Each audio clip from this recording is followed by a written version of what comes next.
Who is a bad guy in history who actually wasn't a bad guy? Richard Jewell, initially lauded as a hero and a brave man who ran towards the bomb to help. Then the FBI and media turned on him and accused him of doing the bombing himself because he was actually just as fucking outlandishly brave and ran toward the bomb to help people. They took his truck for evidence. He had to go into hiding, made a villain by incompetent people. 4 years, finally exonerated, and dies shortly afterward. That woman who was accused of kidnapping children because her kids didn't have her DNA, but in fact her uterus had different DNA than the rest of her body. William Thomas Green Morton died broke defending his discovery of anesthesia. He was a dentist and didn't get much respect from the doctors at the time. One of the most important medical discoveries. In the film Titanic, the character Murdoch killed someone, took bribes, and generally came across as a right shit.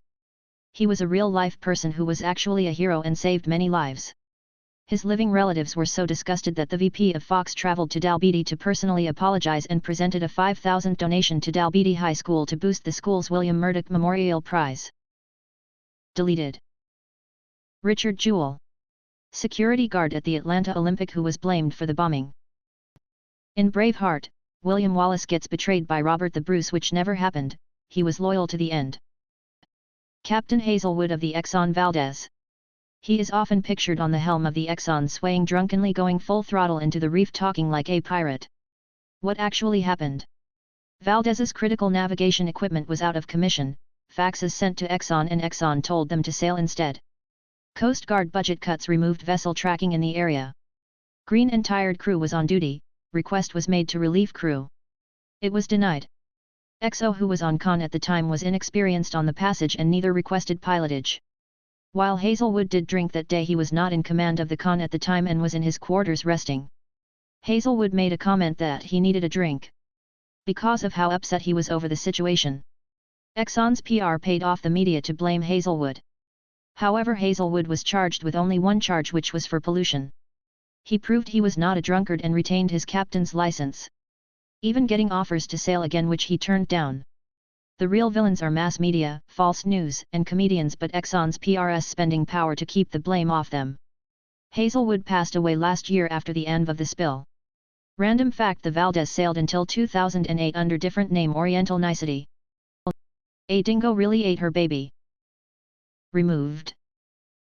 The McDonald's coffee lady, the woman who sued McDonald's after she spilled coffee on her lap, received third-degree burns in her pelvic area. She was hospitalized for 8 days and required a couple years of rehabilitation. The media jumped on the story, making it a poster case for frivolous lawsuits. Edit, corrected typos. Pharaoh Cleopatra, she was actually a pretty good ruler, with her focusing more on her nation than just abusing her position for her own benefit. There's even some records saying that she wasn't even all that beautiful. She was, however, very intelligent with stuff like how she learned around 10 different languages. Murdoch, on the Titanic. Dude went down saving lives. Cameron needlessly made him corrupt. Then apologized by paying $5,000 to the guy's village or something. Sorry, I don't know why I wrote Captain. The guy that Winselt's fiancée tried to bribe to make room for him on the boat. Yet, he was nothing like that. One to pocket money, that is. He stayed till the end. Swell fellow. Cameron did apologize and pay. If he'd done nothing wrong, why would he? Niccolò Machiavelli. Machiavelli didn't invent the idea of lying or ruthlessness. He made an observation about what worked and tried to get a new gig. Now his name is synonymous with heartless manipulator. The bad guy Razor Ramon. What is your first thought about someone when they have a Confederate flag sticker on their car? I loathe seeing it in my home state of MN. The 1st Minnesota Infantry Regiment had an 82% casualty rate in Gettysburg. That it is a weird thing to do here in Germany. As an Australian, I am often confused because there really are fucktard Aussies who do this. Missouri was not even part of the Confederacy, dumbass. For reference, I live in MO, and they are all over down here. Little anecdote, in the 90s, NASCAR driver Dale Earnhardt put a Southern Pride sticker on his personal pickup, which had a Confederate flag in its design. When one of his employees, an African-American woman, saw it, she told him it made her uncomfortable. His reaction? He immediately apologized, looked for a razor blade and scraped it off his truck. What a fucking idiot. Do not engage. Their heritage was around for less time than Taco Bell has had nacho fries. If American? Stupid cunt. If Canadian? Really stupid cunt. They live their life with self-imposed blinders on. They do not travel far from where they were born, limit their experiences to the things that fit into their chosen culture, and are most likely undereducated. They are ignorant, and take pride in that ignorance, doing everything in their power to maintain it. Proudly ignorant. As a Lugenian. If in the South, they're likely unaware they're racist or they're turbo-racist. Outside the South, I'm not only a racist.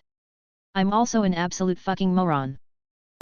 If it's an orange Dodge Charger, them Duke boys are nearby somewhere. Racist trash. What is the biggest unsolved mystery in human history? In 1893, British archaeologist Sir Arthur Evans purchased some ancient stones with mysterious inscriptions on them at a flea market in Athens. On a later trip to the excavations at Knossos on the island of Crete, he recognized one of the symbols from his stones and began a study of the engraved tablets being uncovered at various sites on the island. He discovered two different systems, which he called Linear A and Linear B. While Linear B was deciphered in the early 1950s, it turned out to represent an early form of Greek. Linear A, above, has still not been deciphered. There is an entire culture of information that predates much of our history, a window into ancient humanity that is simply locked away from us because we don't know how to read it. An active one in the archaeology world is the exact time frame of when humans made it to the Americas. The date keeps getting pushed back with more controversial discoveries that then just turn to evidence as they pile up. It's a fascinating story to see unfold. In Australia, in 2011, someone broke into a TV station and spent 4 hours flushing $100,000 down the toilet. Late to the party, but I haven't seen anyone mention the Indus Valley Script. There was a huge civilization in northern India and Pakistan around 3300 to 1300 BC. It spanned more area than any other civilization at the time. They invented writing independently, something only done 5 to 6 times in history. But to this day, with all the thousands of inscriptions we have and all the documented contact with other civilizations, we haven't deciphered their writing. There's no known Rosetta Stone, no known descendant scripts, no known documentation of the language other than what is written in the Indus Valley Script. But the biggest mystery isn't how to read the script or what it says, but the question of whether we'll ever be able to know. Is it even possible to decipher a language we know absolutely nothing about? Edit, to all the people talking about AI, yes. I get it. AI is cool, but this is a far larger task than the pattern recognizing and replicating AI we have today can tackle on its own. Some AI has been used to find patterns in which characters go together most often, but this is a long shot away from being able to read the script. AI will have to be far more advanced than it is today to be able to crack this code. Edit 2, we should revive r/Indus Valley as a place to discuss this for anyone really interested. I read these threads and wonder how many disappeared people are homeless transients with no memory of who they are. There must be considerable overlap, I imagine. So the monarch butterfly migrates to Mexico and back every year. During the year there are a full 4 generations of butterflies that live and die during the journey. Upon returning back from Mexico, the butterfly manages to find the same trees its relative started out at despite never having been there. We like to think we understand the universe and that physics is a well-grounded discipline, and in some ways it is. However, we have no idea what dark matter or dark energy is, and yet we think it makes up 27% and 68% of the universe respectively. Why is there something rather than nothing, is still pretty much it imho. The final words of the Emperor Titus were, "I have but one regret." We don't know and never will what that regret was. Edit, on reflection it's even better, I have made but one mistake. Supreme confidence. That most of human history is undocumented and we will never know our entire history as a species. We didn't start recording our history until 5000 BCE, we do know we shifted to agrarian societies around 10,000 BCE, but beyond that we have no idea what we were like as a species. We will never know the undocumented parts of our history that spans tens of thousands of years. We are often baffled by the technological progress of our ancient ancestors, like those in SE Asia who must have been masters of the sea to have colonized the variety of islands there and sailed vast stretches of ocean to land on Australia and New Zealand. What is ironic is we currently have an immense amount of information about our world today and the limited documented history of our early days as a species, but that is only a small fraction of our entire history. Neither medicine nor science has an answer for what consciousness is, or where it originates. I don't know about biggest, but I always thought the Voynich manuscript was very interesting. A huge book written in an unknown language or cipher that has never been translated or decoded with diagrams of plant species that don't exist. Lots of theories surrounding it, but no definitive answers as to the origins or the content. Not sure if it's the biggest mystery. But the Antikythera mechanism is pretty wild. Dated to at least 60 BC, possibly as old as 200 BC, it's as complex as clockworks that didn't show up until the 1400s, over a millennium later. It's just such a strange technological anomaly. Who made it? What else did they make, and why haven't we found more stuff as advanced?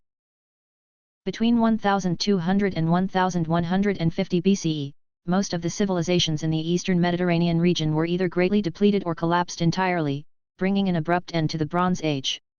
These civilizations were massively depopulated, their palaces and cities were destroyed or abandoned, and some transformed into small, isolated village cultures or nomadic herders. The Greek Linear B script was lost, and there is no written record of the following period of Greek history, meaning that Greeks of the time were probably illiterate. This rapid decline affected, to one extent or another, major historical powers like Mycenaean Greece, New Kingdom Egypt, the Hittite Empire, and Assyria, among others. And we don't know why it happened. These were sprawling, thriving civilizations, with healthy economies, elaborate trade networks, complex bureaucracy, written language, and large-scale agriculture, and they just died. For some reason. There are plenty of theories, of course, but ultimately there's no conclusive evidence that tells the story of how the Bronze Age collapsed into the intermediate period that preceded the Iron Age. Deleted.